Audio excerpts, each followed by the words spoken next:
আসসালামু আলাইকুম। দেশ বিদেশ টিভি থেকে হুসেন বলছি। আমার চ্যানেলে সবাইকে স্বাগত। রাজনীতি খেলা মোটামুটি জমে উঠেছে, বিশেষ করে সামনে নির্বাচনকে কেন্দ্র করে। এখন আওয়ামী লীগ মাঠে নাই, বিএনপি, জামাত এবং বৈষম্য বিরোধীরা মাঠ দখল করে আছে। সেখানে কিছু ইসলামী দলও আছে। এখন সরকার বলছে নির্বাচন দিবে এবং ডিসেম্বরের দিকে নির্বাচন হতে পারে, কিন্তু এখন যে বিষয়টা নিয়ে বিতর্ক তৈরি হয়েছে যে স্থানীয় নির্বাচন আগে নাকি জাতীয় সংসদ নির্বাচন আগে। এখন বিএনপি দাবি করে যে তারা স্থানীয় নির্বাচন আগে চায়, কিন্তু সরকারের ভাবসাব হচ্ছে তারা স্থানীয় নির্বাচন করতে চায় আগে। তার কারণ হলো হয়তো জামাত বা ছাত্ররা এরই মধ্যে তারা হয়তো প্রিপারেশনটা সারতে পারবে, উঠে দাঁড়ানোর চেষ্টা করতে পারে। হ্যাঁ, নতুন দল করতেছে ছাত্ররা, সেটারও একটা ব্যাপার আছে। সবকিছু মিলিয়ে মনে হচ্ছে সরকার স্থানীয় নির্বাচনের দিকেই এগুতে চায়, কিন্তু এখানে চাপ দিচ্ছে বিএনপি। তারা বলছে যে নির্বাচিত সরকার স্থানীয় নির্বাচনের আয়োজন করবে। এখন এইটা নিয়ে দুইটা পক্ষ হয়ে গেছে, একটা হলো বিএনপি আর আরেকটা হচ্ছে বৈষম্য বিরোধীরা, তারপরে জামাতে ইসলাম, ইসলামী দল, এরা একটা পক্ষ মোটামুটি অলিখিতভাবে হয়ে গেছে। এখন এই অবস্থায় সরকার কি করবে? কারণ সরকারের একটু দুর্বলতা আছে, একটু না অনেকটাই দুর্বলতা, সেটা হইলো বৈষম্য বিরোধীতে। এবং কেউ কেউ বলছেন তারা যে নতুন দল করতেছে এটার পিছনে সরকার আছে, অনেকটা কিংস পার্টির মতো।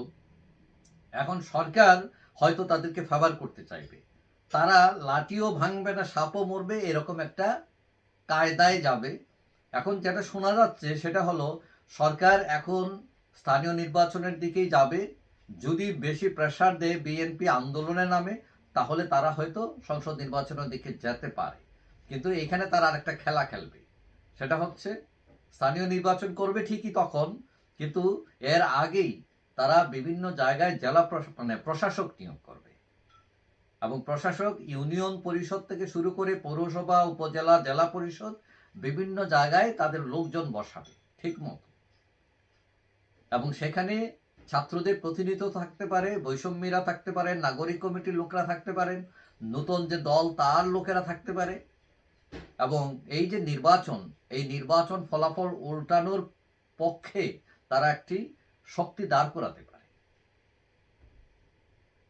অর্থাৎ কিছু করুক আর না করুক, নির্বাচনকে নিজের কবজায় আনার কৌশল তারা প্রয়োগ করবে, বিশেষ করে এই ছাত্ররা বা তাদের নতুন দল। এক্ষেত্রে মূল টার্গেট হচ্ছে বিএনপিকে আউট করে ফেলা, এবং সেখান থেকে জামাতও লাভবান হবে এবং সেই প্ল্যানিংয়ে সংযুক্ত হতে পারে ছাত্রদের সাথে জামাত, ইসলামী দলগুলো। এখন বৈষম্য বিরোধীরা নেপথ্যে থেকে প্রশাসক নিয়োগ দিয়ে বিএনপিকে এই বার্তা দিতে পারে যে তোমরা চলো ডালে ডালে আর আমরা চলি এখন আগায় আগায়। এখন এই প্রশাসন নিয়োগের বার্তা যদি সত্য হয়ে থাকে তাহলে বিপাকে পড়বে কিন্তু বিএনপি, এবং এখানে আওয়ামী লীগও কিছুটা ক্ষতিগ্রস্ত হতে পারে। কারণ আওয়ামী লীগের বিশাল দল আছে তৃণমূল পর্যায়ে সব জায়গায়, কিন্তু এতদিন যে বৈষম্য বিরোধীরা এরা যে এত লাফালাফি করতেছে, এদের তো এরকম কোনো দল নাই। কিন্তু প্রশাসক নিয়োগ দিলে তারা দল তৈরি করতে তাদের জন্য সুবিধা হবে, যার ফলে সেখানে আওয়ামী লীগও অনেকটা চ্যালেঞ্জের মুখে পড়তে পারে। তারপরেও কেউ কেউ মনে করেন যে বিএনপি, আওয়ামী লীগ এরা অনেক বিশাল দল, মানে এইসব চ্যালেঞ্জ এগুলো তাদের কাছে টিকবে না। যাই হোক, দেখা যাক এখন প্রশাসক নিয়োগ নিয়ে রাজনীতি শুরু হয় কিনা। মানে এটা হচ্ছে মানে এই দিকে আটকাইতে পারি না তো ওই দিকে আটকাবো, ব্যাপারটা এরকম। যাই হোক, আমরা অপেক্ষা করি, দেখি খেলা কোন দিকে যায়। যাই হোক, সবাই ভালো থাকবেন। আশা করি দেখা হবে অন্য কোনো ভিডিওতে ইনশাআল্লাহ। আল্লাহ।